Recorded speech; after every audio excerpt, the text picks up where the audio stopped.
Assalamualaikum warahmatullahi wabarakatuh. Kami dari akan perkenalkan anggota dari kelompok 3. Yang pertama Alifian Widya Prasyawala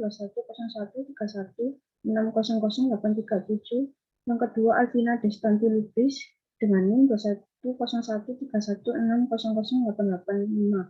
Yang ketiga Anisatul Umnia dengan NIM 210131600815. Dan saya sendiri Diah Rahmawati dengan NIM 210131600863.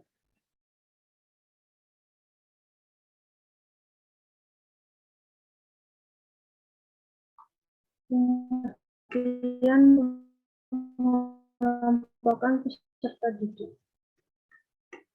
Pengelompokan peserta didik maksimal kepada peserta didik. Menurut Imron tahun 2015, pengelompokan atau grouping adalah penggolongan peserta didik bersumber pada karakteristiknya. Karakteristik demikian perlu dikelompokkan agar mereka berada dalam kondisi yang sama. Adanya kondisi yang sama ini bisa mempermudah pemberian layanan yang sama. Oleh karena itu, pengelompokan ini biasa juga dikenal dengan istilah pengklasifikasian.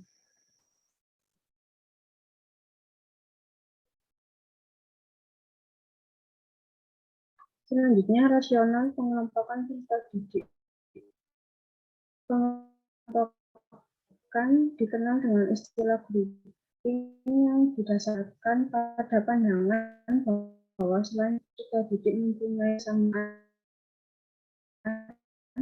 juga mempunyai perbedaan, menempatkan mereka ke dalam kelompok yang sama. Jika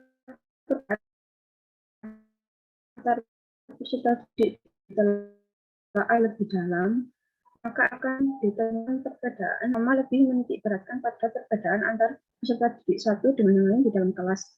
Yang kedua, lebih menitik beratkan pada perbedaan kemampuan setiap peserta didik dalam berbagai mata pelajaran atau bidang studi.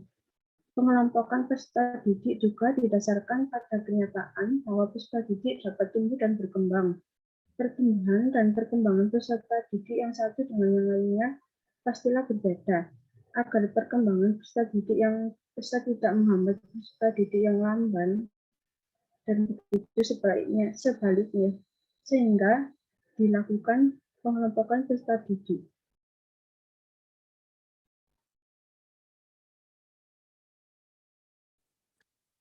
Selanjutnya adalah tujuan pengelompokan peserta didik. Alasan adanya pengelompokan peserta didik adalah berdasarkan karakteristiknya pada suatu lembaga pendidikan untuk melaksanakan dan melakukan kegiatan belajar di sekolah dengan lancar dan tertib sehingga dapat tercapainya tujuan-tujuan pendidikan yang telah direncanakan. Selain itu, pengelompokan peserta didik memiliki tujuan lain, yaitu membantu kemampuan perkembangan peserta didik baik perkembangan peserta didik yang cepat maupun perkembangan peserta didik yang lambat, agar keduanya tidak saling mengganggu dalam kegiatan belajar mengajar. Hal ini dilakukan karena peserta didik akan dilakukan berbeda sesuai dengan karakteristiknya masing-masing yang disesuaikan dengan kemampuan peserta didik itu sendiri. Tujuan pengelompokan peserta didik ini juga bukan bermaksud untuk mengkotak-kotakan peserta didik, melainkan untuk membantu mereka sendiri dalam kegiatan belajar agar terlaksana dengan efektif dan efisien. Dengan adanya pengelompokan peserta didik, menurut Duk dan Kendi, pada 1991 bertujuan untuk menjamin para peserta didik agar mendapatkan layanan dan akses yang sesuai dengan kebutuhan, bakat, dan kemampuan peserta didik itu sendiri.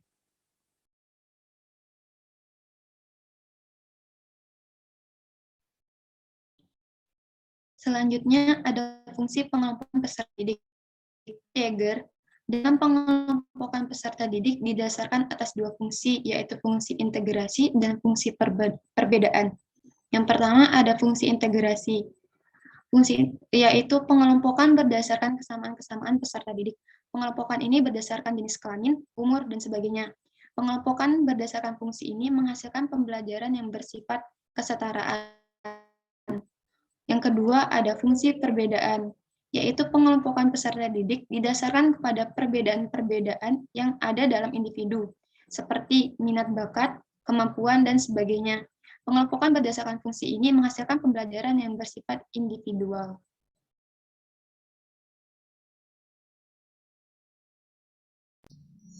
Selanjutnya ada jenis pengelompokan peserta didik.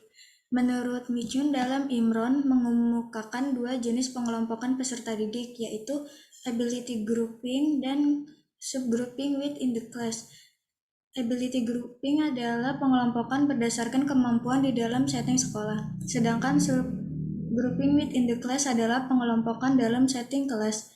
Pengelompokan yang didasarkan atas kemampuan adalah suatu pengelompokan di mana peserta didik yang pandai dikumpulkan dengan peserta didik yang pandai, yang kurang pandai dikumpulkan dengan yang kurang pandai.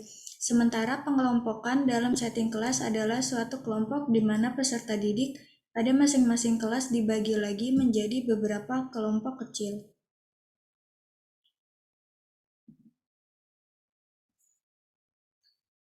Menurut Faizul, terdapat beberapa macam kelompok kecil di dalam kelas ini, yaitu interest grouping, yaitu pengelompokan berdasarkan minat yang didasarkan pada peserta didik seperti minat pada pokok bahasan, kegiatan, topik, atau tema tertentu.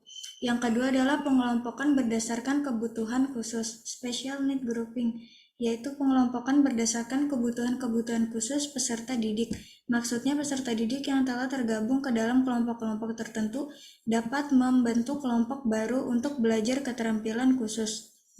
Yang ketiga, pengelompokan beregu, team grouping, adalah suatu kelompok yang terbentuk karena dua atau lebih peserta didik yang ingin bekerja dan belajar secara bersama-sama memecahkan masalah-masalah khusus. Yang keempat, pengelompokan tutorial atau tutorial grouping, yaitu suatu pengelompokan di mana peserta didik bersama-sama dengan guru merencanakan kegiatan-kegiatan kelompoknya. Yang kelima, pengelompokan penelitian, research grouping, yaitu pengelompokan di mana dua atau lebih peserta didik menggarap suatu topik khusus untuk dilaporkan ke depan kelas. Yang keenam, pengelompokan kelas utuh, full class grouping, yaitu suatu pengelompokan di mana peserta didik secara bersama-sama mempelajari dan mendapatkan pengalaman di bidang seni. Yang ketujuh, pengelompokan kombinasi, yaitu suatu pengelompokan di mana dua atau lebih tiga kelas yang dikumpulkan dalam suatu ruangan untuk bersama-sama menyaksikan pemutaran film, slide, TV, dan audio visual lainnya.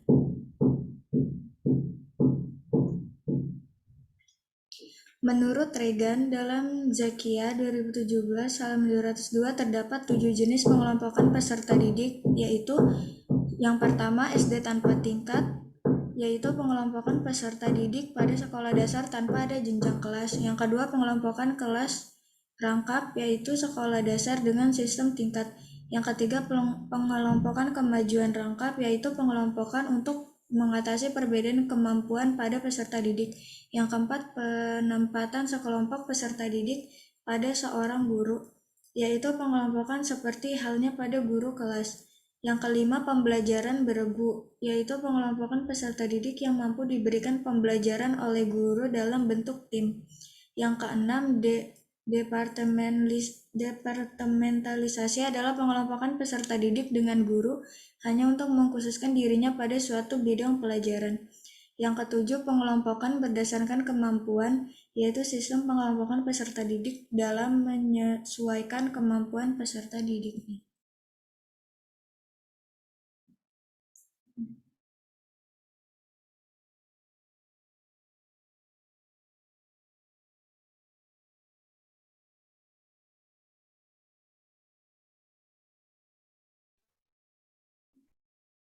Sekian presentasi dari kelompok kami. Mohon maaf bila ada kesalahan. Assalamualaikum warahmatullahi wabarakatuh.